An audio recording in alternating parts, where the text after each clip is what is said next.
What's so busy about being a housewife? My husband, Ken, scoffs at me, a full-time housewife. Joining in, my mother-in-law, Melanie, laughs and says, "You're just a parasite." It's not just Melanie who's barged into our home. On top of that, I've been saddled with taking care of my dementia-stricken grandmother-in-law, Holly, and instead of gratitude, they complain about everything I do. I'm also working hard to raise our daughter, and they call me a parasite. Fine then. I'll show you who's really in charge here. My name is Shelley. Every Valentine's Day, I buy myself chocolates and enjoy them. But this year, I ended up with a bad case of skin trouble from eating too much. At 40, it takes longer for these blemishes to heal. I'm getting old. No, maybe having pimples is a sign of youth. Yeah, right. Back when my skin was a little bit more youthful in my 30s. Ken came home from work with his mother, Melanie, and grandmother, Holly, and said, Starting today, we're all going to live here together. It's needless to say that I was speechless at his beaming declaration. What do you mean? I haven't heard a word about this. My tone towards Ken became unintentionally harsh. Mom broke her arm.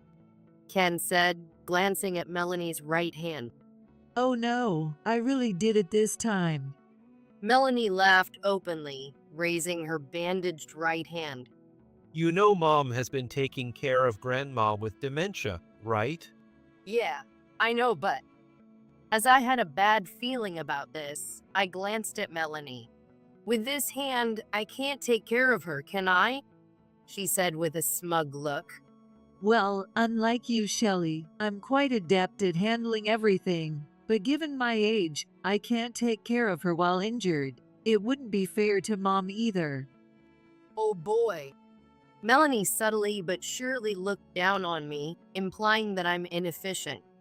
I really can't stand this part of Melanie. Melanie graduated from college and once claimed she led various successful projects at a major company. However, in reality, she was mainly a receptionist who retired early to get married. She claims she left at 6 p.m. every day because she was so competent. But it's more likely because her job of serving tea ended when visitors left. On the other hand, I graduated from a vocational school and used to be a hairstylist. Melanie mocked that. Such a path seems like something a not-so-smart person would choose. When I later became pregnant and decided to quit my job to prioritize childcare, Melanie lectured me. I balanced work and childcare. If I had a job serving tea until 6 p.m., I could balance work and childcare too. Is that so? Though internally furious, I smiled and let it slide. I've been avoiding visiting Ken's family, saying, "Our daughter catches colds easily in unfamiliar places and haven't shown my face for the past 2 years." Ken understood, and Melanie seemed fine with Ken visiting alone, showing no desire to see her granddaughter. This way, I've managed to maintain a comfortable distance from Melanie. But now, living together, I held my head in my hands. If Melanie injured her dominant hand, it would indeed be difficult for her to care for her mother with dementia. I understand why she thinks our support is necessary. Unfortunately, I completely understand Melanie's point and the situation.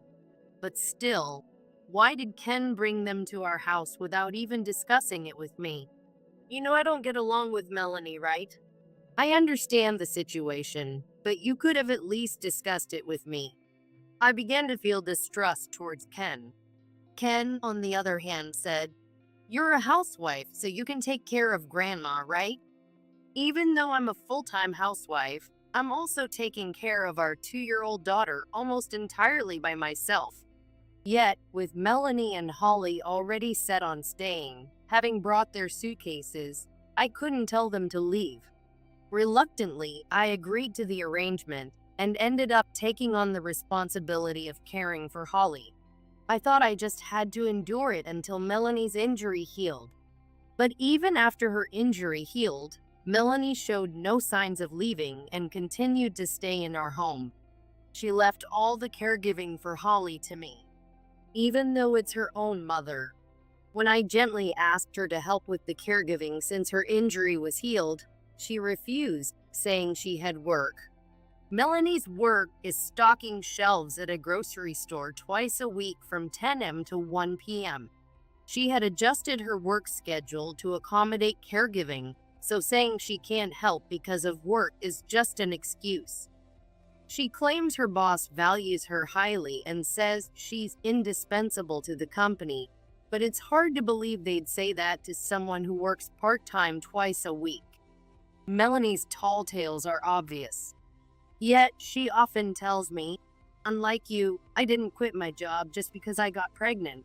Honestly, I'd like to quit too because of my age, but they won't let me because I'm so valuable," and laughs. Yes, yes. It's amazing to be a college graduate and an expert at stocking shelves. I feel like snapping back but keep quiet. Despite her self-proclaimed career woman status, she doesn't show any such signs at home. She always mishears things on the phone and doesn't know how to operate the DVD player. She even struggles with the TV remote. I doubt she can use a computer. She doesn't know how to use YouTube either. She hardly does any personal care tasks, or perhaps she's unable to. She leaves her clothes lying around and doesn't clean up hair in the bathtub, showing no consideration for others. Her conversations don't make her seem competent.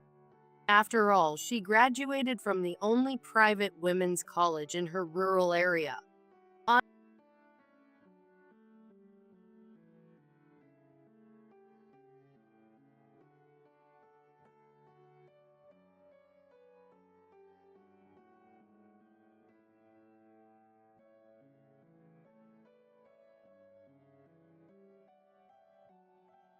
It's fine if she stays with us forever, he laughs. In fact, he started to get angry with me for not wanting to live together, saying I was being too cold to his mother. Ken used to be a kind person. That's why I liked him. But ever since Melanie moved in, she's been pampering him nonstop. We had agreed on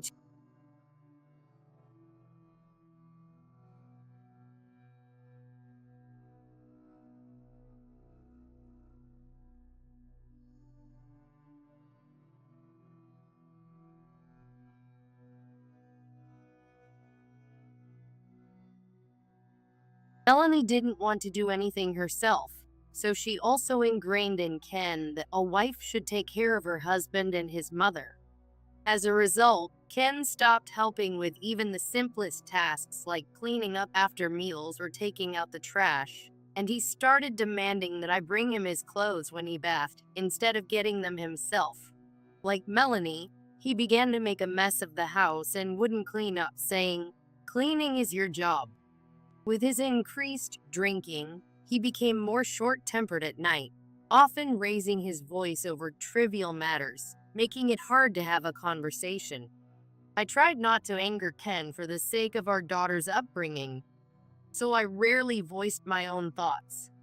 This only made Ken more arrogant, and he became a troublesome tyrant, all because of Melanie. Holly's dementia had worsened significantly since our last visit to her house, and she had become more aggressive, often using harsh language or throwing things. Sometimes, she would hit me hard on the head with her fist. Even witnessing this, Ken and Melanie would just laugh. Grandma gets angry because you're inefficient. When Ken said that, I was on the verge of tears from anger. Despite my daily struggles with childcare and caregiving, Melanie would ask me to rent DVDs for her to watch some old movies. It's already tough enough to go shopping. I don't have time to rent pointless DVDs. My sleep hours have significantly decreased lately. But if I honestly said this, Melanie would get angry and tell Ken, "Shelley was mean to me." Then Ken would scold me, and no one would listen to or understand my situation. How did it come to this? I was getting more depressed each day. I was reaching my physical and mental limits, One day, after Holly hit me, Ken got angry and said, "Why do you always make Grandma mad? You're really inefficient." I had simply wiped Holly's mouth after she spilled some food. Holly got angry, shouting, "Don't touch me." When I stopped touching her, she then said, "Wipe my mouth. It's gross," and hit me. I don't think I'm inefficient. If you think it's so easy, then you take care of her. You're just watching from the sidelines without doing anything. She's your grandmother. Technically, I have no obligation to take care of her. Are you stupid? I'm too busy to take care of her. I'm busy too. Ken laughed at me with contempt as I shouted with tears in my eyes. What? What's so busy about being a housewife? Melanie immediately laughed at Ken's words. Just a parasite, right? A parasite. Me. I'm doing all the childcare, housework, and caregiving, and letting you live in this house, and you call me a parasite. I won't forgive this anymore. Then from today, I'm quitting being a wife and daughter-in-law. What? At my words, Ken and Melanie looked momentarily bewildered. You mean you're quitting being my wife? Planning to get a divorce? You can't possibly do that. Ken laughed. I calmly said, "Yes, I'm leaving." What? Ignoring Ken's bewildered look, I opened the cabinet behind me. I took out a paper and slapped it on the table. Divorce papers. Sign them. Are you serious? Ken alternated between looking at the divorce papers and me, gradually turning pale. She's not serious. Melanie tried to sound confident, but her voice was shaky. What's wrong, Melanie? Worried that you'll lose your important caregiver? No, there's no way you can get a divorce. How do you plan to live as a housewife with no money? How can you even say that? Huh? Ken seemed to realize what I was about to say and warned Melanie. Don't provoke her any further. Did you know this house is in my name? What? Melanie looked dumbfounded, and Ken held his head in his hands. I inherited this land and house from my late grandfather, so we renovated it and moved in. Didn't you say Ken built it? Yes, that's what he told you at his request. What? Melanie, you think a man living in a house owned by his wife is pathetic, right? Of course, the man should earn more and build at least one house. That's why Ken couldn't tell you the truth. Huh? When we had our child, we decided to move from our apartment to a house. Coincidentally, my grandfather passed away that same year, leaving me the land and house. So we decided to move there, but Ken hesitated. I don't want Mom to criticize me for living in a house in your name, he said. Melanie has an outdated view of gender roles, believing men should be masculine and financially support women. She's the kind who'd get angry at the TV over stories about couples splitting the bill on dates, calling them unmanly.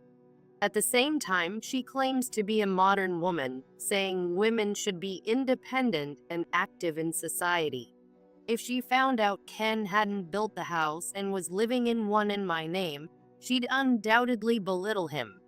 She'd likely demand we rebuild the house with Ken's money. Though we were the ones living in it, we'd undoubtedly face constant nagging. To avoid that scenario, we decided together to let Melanie believe Ken built the house. I didn't raise my son to be so unmanly. Upon learning the truth, Melanie looked surprisingly dejected, glancing at Ken with disdain. Ken, feeling embarrassed, avoided eye contact. If our relationship had been good, I would have defended Ken, saying to ignore Melanie's outdated views, but this time I had no reason to support him. So, could you all please leave my house? I said with a bright smile, and Ken and Melanie's faces tensed. Wait. I understand if Mom and Grandma leave, but I'm your husband, and I haven't agreed to a divorce. Ken resisted the idea of leaving. If he were kicked out, he'd either have to rent a place or move back to his parents' house. Realistically, moving back to his parents' house would be more feasible, but it was less convenient than our house, and commuting without a car would be a hassle for Ken. I completely understood why Ken didn't want to go back. Melanie also showed no signs of wanting to leave. For Melanie, it was likely the fear of losing her caregiver and having to take care of her mother again. "Think it over," she began to say. "No, you'll be leaving," I replied. With that, I started moving their luggage out to the yard. Wait, what are you doing? Melanie protested. "It's odd to have other people's belongings in my house. I'm decluttering." Ken and Melanie tried to stop me, but I continued moving their things outside. Finally, I shoved Ken, causing him to stumble and fall into the yard. I didn't push Melanie or Holly, but there was a lot of shoving to force them outside. As I quietly closed the window, Ken and Melanie started shouting. Let us back in. In the chaos, Holly, not understanding the situation, was in a panic, yelling, "Play! Play!" while repeatedly hitting and kicking Ken and Melanie. Help us, Shelley. Unable to do anything about Holly's outbursts, Ken and Melanie just took it. Please stop, Grandma. Ken echoed, but I just smiled and watched through the window. Ouch. Hey, stop just watching and help us. At some point, Holly ended up straddling Melanie. Holly kept poking Melanie's forehead. Ken, not wanting to get involved, stood at a distance, trembling. "Melanie, weren't you a career woman? If you're so great at your job, surely you can think of a way to solve this problem. What the? Or are you just as inefficient as me?" I said with a sly smile, watching Melanie's face twist in despair as she screamed. I'm sorry. Understandably so, as there were gardening tools nearby. Anything could happen. But even if something did, it would be an accident. It's not my fault. I'm sure someone as capable as you can handle it, I said, closing the curtains.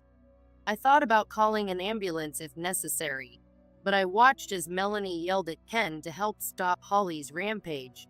Realizing they had no other option, Ken and Melanie managed to get Holly into a taxi and went back to their own home. A while later, Ken and I got divorced. Ken was blamed for not protecting Melanie from Holly that day, and their relationship soured.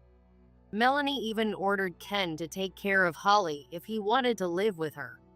In the end, neither wanted to take responsibility, so Ken ended up paying to place Holly in a care facility. Ken's burden increased further as Melanie told him, "You're a man, so you should pay," which only exacerbated their estrangement. Now, the two are completely cut off from each other. As for me, Ken still sends messages expressing regret and pleading for reconciliation, saying, "I was out of my mind back then." He wants to live with our daughter, but I have no intention of accepting that. I've made it clear that our relationship is limited to child support. That incident revealed Ken's indecisive nature and how easily he could be influenced to act domineering. I want nothing to do with such a person. No matter what happens, I have no intention of going back to the way things were. Indeed, being a divorced housewife was challenging at first, but with the help of my parents, I managed. I've even resumed my work as a hairstylist. As long as I have my skills, I won't have trouble making a living. I can live strong and resilient without relying on Ken. Besides, my daughter and I have a new addition to our family, leaving no room for Ken. Did I get a new husband? You guessed it. He's got pointy ears, whiskers, and goes meow. Isn't he adorable? It seems he cheated on me with the neighbor's female cat, and now we're expecting kittens. They're not mine, but they're yours, so I'll take responsibility and raise them. Just kidding. My daughter, I, and our beloved cat, Mr. Bigglesworth, along with his kittens, will continue to weave lively and joyful days together. Now, I need to give the kitties their homemade treats. Time to boil some chicken.